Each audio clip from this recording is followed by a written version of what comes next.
Greetings everyone and welcome back to 365 Days of Prog. Today we're going to be reviewing the Steve Howe album by Steve Howe. Hi, my name's Naomi. I'm an avid progressive rock fan, but I'm a long ways from knowing all the prog albums out there. But this year, I'm gonna give it a try. This is 365 Days of Prog. I surely don't want to keep you all busy, but there's a lot of favorite bits from this one, so let's just get into them and then we'll talk about this album. So anyway, here's some of my favorite bits from this album.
Yesterday we've taken a look at Mahavishnu Orchestra's Birds of Fire, and to sum that whole review up, I basically have to say that that album came as a surprise to me, and if there is something that I know about surprises, they do not come often. So today I was really surprised to see that we had two surprises consecutively. So today's album is of course called the Steve Howe album, and it's by, well, you know, Steve Howe.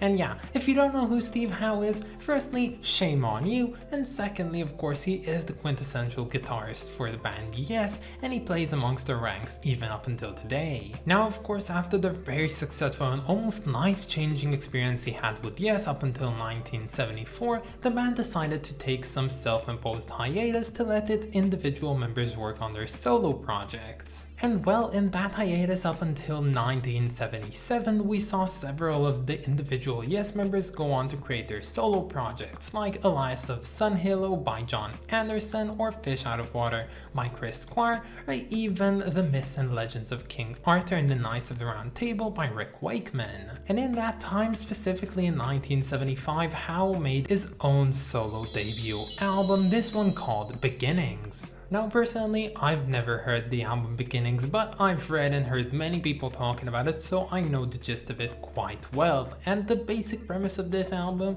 is that while Steve Howe is a very talented guitarist, a very talented singer, he is not, but that did not stop him from being the very frontmanish vocalist on this album, which led and still leads many to dislike this album up until today. Now, as much of a stick-up that Steve Howe can sometimes be, it seems like he took this criticism and actually did something with it, because when he came back with his second studio solo album, well, he wasn't really shown on the vocal behalf that much. But I'm jumping myself a bit over here, so hold your horses, Naomi. I will get back to talking about this album, but first of all, it's the first time reviewing Steve Howe on the channel as an individual, so I might as well be talking a bit about him. So Stephen James Howe was born in 1947 in Holloway, which is a vicinity in London. And well, the reason I'm telling you this story about him is not because I want you to know how his childhood was and I know his father left him or something like that. No, I actually want to get to the main premise of it, and that's what influenced him to become the player and musician he has grown up to be. So in his childhood home, Howe would listen to several very influencing musicians that influenced his own way of playing when he picked up the guitar at the age of 12,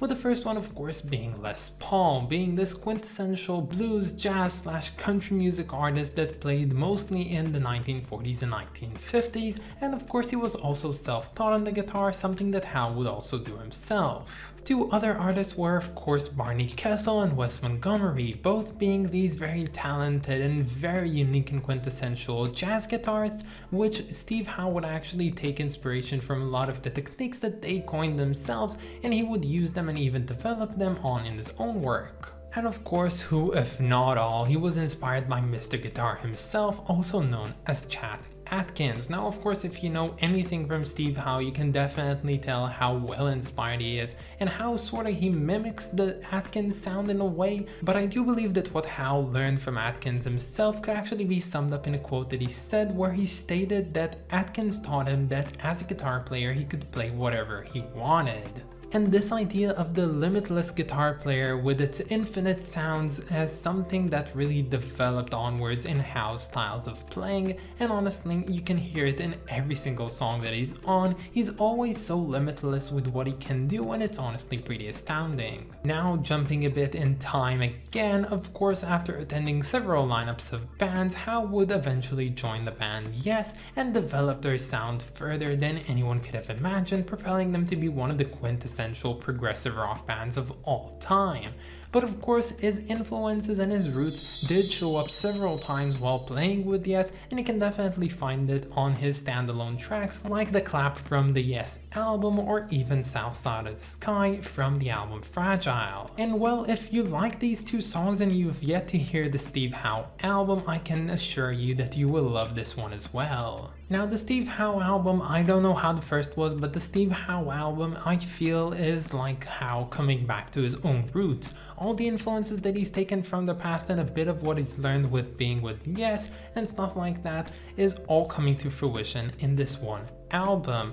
And while I do get why many people would dislike this one, especially people who were expecting something more progressive, I personally found this one continuously enjoyable. So this 1979 album opens up with a track called Penance, and honestly this one was quite essential for whether I was going to like this one or not going to like this one. And rest assured, despite it not being the prog I was expecting, this song is so freaking fun. It of course features guitar by Steve Howe, which is always excellent throughout the entirety of this album, but then you have the excellent drumming by Alan White, as well as some brilliantly textured keyboards, which all make this one a quintessential, let's call it crossover prog piece. Now in the context of this album, I think that Penance is one of the more progressive tracks you can find on here, seeing as there are a lot of songs on the album which are definitely not progressive at all, like the follow-up piece called Cactus Boogie, which is basically what you might expect. It's a boogie on the guitar and it's freaking fun. It's so freaking fun. This is definitely where you can start seeing the influences taken right off of Chet Atkins' style of playing, and this would not be the first or last boogie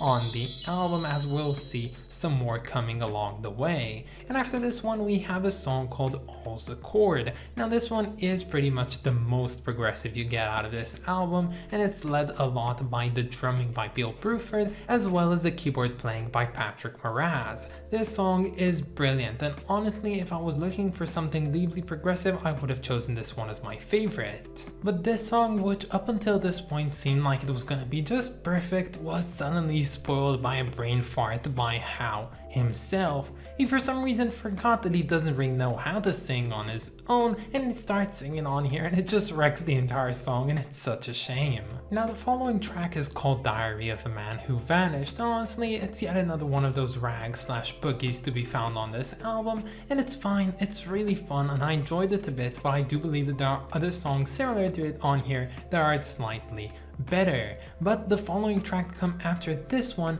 gets really special. You see, as I said, Look Over Your Shoulder is just special. It does feature vocals on here, but luckily they're not of Howe, which is always good. They're actually the vocals by Claire Hamill. Now Claire Hamill is not directly related to anyone in the prog world. You're probably thinking about Peter Hamill, so no, but Claire Hamill is apparently one of those people that have always been quite adjacent to the world of prog, yet never partaken in it directly, and her vocals on here are truly brilliant. They manipulate the song to an extent so interesting and so unique. Her style, her control, her tone, everything about it is so good, and that's of course even not putting aside the fact that we also get the drumming by Alan White yet again on here, which is always great, and I honestly love this one to bits as well. The following track is called Meadow Rag, and it's rag. And the following track to come after this one is called The Continental. Now this one is, I think, my favorite from the album, and it's kind of an odd choice, and some of you might not even understand why. This one is basically a duet between Steve Howe on the guitar and Graham Prescott on the violin, and the two guys are basically just playing this duet together, which sounds so freaking fun. Like, you know, sometimes you don't have to evaluate music because it's technically superior or very complex. You know, this song is just so freaking fun, and in itself it captures the entire essence of this album to me, and honestly I think that's why I chose it as my favorite. Now the second to last track on the album is called Double Rondo. Now this one is an interesting one. I don't know what is this tendency of prog artists to suddenly do something with an entire orchestra in their solo careers, but well, Howe did it on here as well. He features yet an entire orchestra on this one, and it creates this very interesting song, which I might have not loved personally, but I do think that it has a very unique dynamic. So this song basically features two main forces, and you might at the start even call them opponents. So the first one is of course Steve Howe with his guitar, and the second force is the orchestra themselves. And at the start of this tune you basically have Steve Howe just playing his guitar, saying one sentence, and then being answered to it by the orchestra, and there's this dynamic of a question and answer sort of dialogue between the two until they start melding into one another, becoming more and more homogeneous until they reach this balance, which is honestly quite beautiful, and only from that point onwards do each and every side develop its own unique style, and it just all creates this one very classical piece that I personally really enjoyed. Now the last track on the album is called Concerto in D, and this one might sound like it is a continuation of the last, but it is not, and it's basically just Steve Howe or someone going, oh, you know what, we have an orchestra, why not use them one more time, we have some free time on the album. And they kind of just did it, created an album closer, which is honestly a bit of a lackluster, which is quite unfortunate because this album has been really good thus far, but it doesn't spoil the entire experience, and I'm not really seeing myself coming back to this one, but when listening to this one from front to back, I'll definitely also not be skipping it. So to conclude, all in all, I really love this album. It is exceedingly good and so surprising, and I love its ethics as well. You see, a lot of the times when we hear artists coming out of the respective bands to go ahead and pursue a solo career, we oftentimes see people ditching their own unique instruments, and we've seen that with, let's say, Peter Gabriel, which never played his flute when he actually got into a solo career, at least not after his debut album. But in this case, Steve Howe is using this stage to profoundly show how talented of a player he is, and to do whatever he wants to do if it fits his own style, and I love that to bits. And even if this album is not prog per se, it is still something well worth listening to, which I would recommend highly to anyone. So right away you basically can tell that this album cover is a Roger Dean artwork, but I do believe that it's kind of an unnecessary one. It doesn't look that good, and I don't feel like a Roger Dean artwork is what this album calls for. I think I'd have to boil this all down to the fact that this album and the music just don't really have that much connection within them.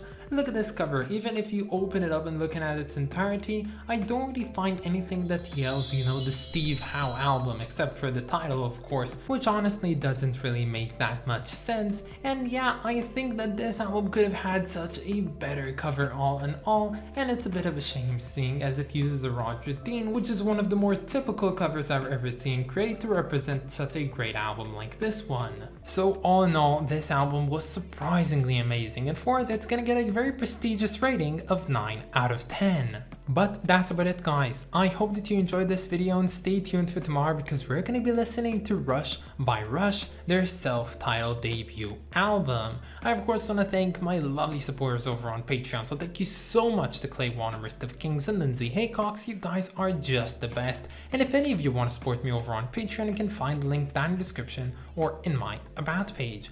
But that's about it, guys. Have a wonderful day and I'll catch you all tomorrow. Bye, guys.